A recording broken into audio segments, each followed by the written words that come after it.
नमस्कार जी। आज हम हमारे विदेशी के साथ जो विवाह होने की बात है उसका सेकंड पार्ट देख रहे हैं। फर्स्ट पार्ट में हमने ये बात की थी कि विदेशी के साथ में विवाह करने के लिए हमें 7, 3, 5, 9 और 12वें भावों को देखना चाहिए। इन भावों के उप नक्षत्रपति जिन्हें हम सबलाड़ बोलेंगे, उनका फिर से मतलब उनके स्टारलाट भी इन्हीं भावों को रिपीट करना चाहिए। मतलब जैसे हमने 7वें भाव का उप नक्षत्रपति इसमें देखा है, राहु है।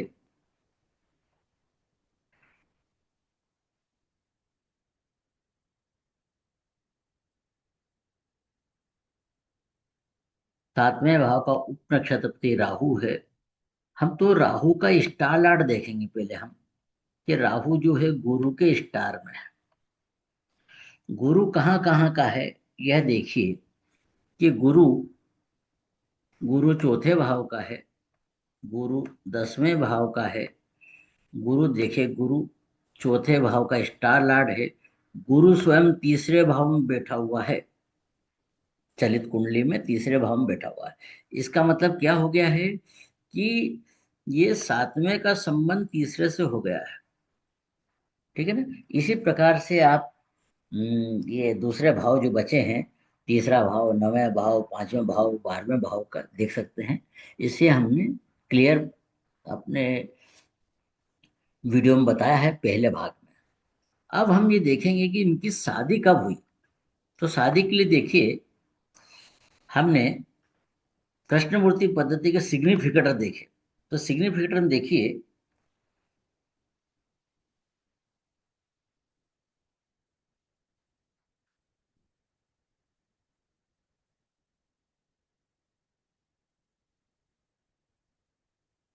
सिग्निफिकेटर में देखिए 7वें भाव को कौन कौन से ग्रह बता रहे हैं।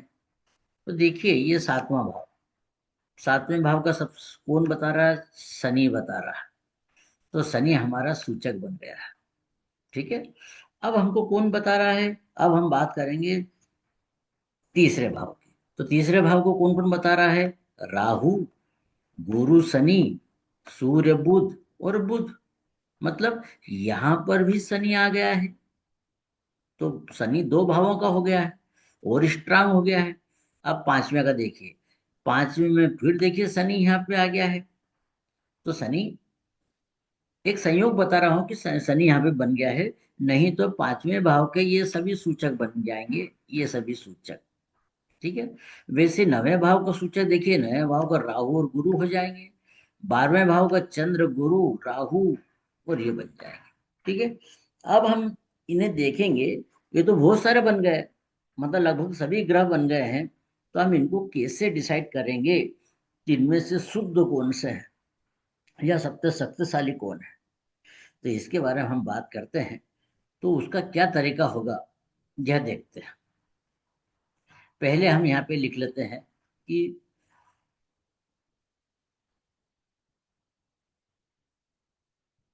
सूर्य, सूर्य, चंद्रमा, चंद्रमा 12 को बता रहा, मतलब लगभग सभी हो गया है।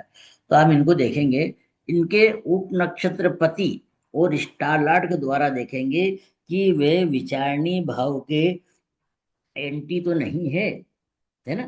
तो देखिए, सबसे पहले हम तो ये देखते हैं कि इस जातक की का विवाह होगा कब। तो इसके लिए कृष्णमूर्ति पद्धति में स्पष्ट उल्लेख है कि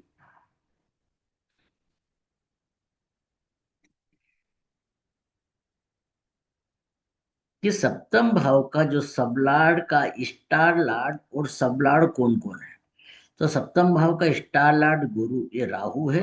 राहु गुरु के स्टार और मंगल के सब में है। गुरु, तो गुरु की हमने पहले वीडियो में एज बताई थी, 20 वर्ष उम्र रहती है गुरु की। इसमें हमने जोड़ा मंगल का 28 वर्ष, ये दोनों जोड़ दिए। तो टोटल आया 48। तो 48 जो आएगा उसका आधा करेंगे हम, ये आधा कर दिया। तो 24 वर्ष, मतलब इस व्यक्ति की शादी 24वें वर्ष में हो जाना चाहिए, होगी। ठीक है। अब अगला नियम क्या रहता है कि यदि यह जो गुरु ये जो गुरु और राहु थे, यदि ये सप्तम भाव के विरोधी भाव के सबलार्ड होंगे या वहां पर बैठे होंगे, तो उनके हम 4 वर्ष और इस विवाह वर्ष में ऐड कर देंगे। तो देखिए, ये गुरु को देखिए, गुरु चौथे भाव का सब उप नक्षत्रपति है। ठीक है। गुरु को देखिए, गुरु 10वें भाव का उप नक्षत्रपति है। मतलब ये सप्तम भाव से गिनने में चौथे और 10वें होंगे। चौथा मतलब कि नेगेटिव। तो हम इसमें ये 4 वर्ष और जोड़ देंगे। ठीक है, 4 वर्ष प्लस ये 4 वर्ष हमने इसके जोड़े, 4 वर्ष का आप देखिए, ये 4 हो गए। अब मंगल को देखिए, मंगल मंगल देखिए, मंगल यहाँ पर किसी भी, ये देखिए अष्टम भाव का सबलाड है मंगल, अष्टम भाव का सबलाड है मंगल, और कहीं ये 11 का सबलाड है, मतलब ठीक है, 8वें भाव से गिनने में वो ठीक है। परंतु मंगल जो है, मंगल चलित कुंडली में अष्ट दूसरे भाव में बैठा है। दूसरे भाव का मतलब, यदि हम सप्तम भाव से गिनेंगे, 1 2 3 4 5 6 7 और 8वां भाव आएगा, 8वां भाव आता है। इसलिए यह भी नेगेटिव हो गया है विवाह के लिए। तो इसके भी हम 4 वर्ष जोड़ेंगे। तो कितने वर्ष हो गए हैं? 24 4 28 32। मतलब इस व्यक्ति की शादी 32 वर्ष के पहले नहीं होगी। ठीक है। तो 32 वर्ष के हम आगे वो सूचक बनाएंगे, उसके बाद हमको मालूम पड़ेगा क्या होगा। ठीक है ना। तो इसका हम एक तीसरा वीडियो और बना रहे हैं, जिसमें 32 के बाद में कब शादी होगी, और जो हमें सूचक दिए गए हैं वे, उनमें से स्ट्रांग सूचक कौन से हैं। क्योंकि देखिए, यदि स्ट्रांग सूचक का मतलब ये हो गया कि आपके, सूचक का मतलब पहले तो हो गया कार्यकर्ता, आपके घर पे जो काम है उसका काम करने वाले। तो माना कि हम 4 लोग हमने इकट्ठे कर लिए, उन 4 कार्यकर्ताओं में, 4 जिसको सूचक बोलते हैं, कार्य से बोलते हैं, इन सूचकों का, इन कार्य में कोई व्यक्ति, कोई कार्यकर्ता या कोई मजदूर बीमार हो सकता है, कोई बड़ी स्पीड से काम करने वाला हो सकता है, और कोई बिल्कुल न्यूट्रल की, थोड़ी देर में वो बैठ गया, आराम करने लग गया, सुस्ताने लग गया, फिर शुरू हो गया। इस टाइप के व्यक्ति हो सकते, 3 कैटेगरी हो सकती है। तो जो हमारे काम का विरोध करे, या काम करने में आनाकानी करे, या काम करने में सक्षम नहीं हो, उससे हम बोलेंगे कमजोर सूचक, या बीमार व्यक्ति बोलेंगे।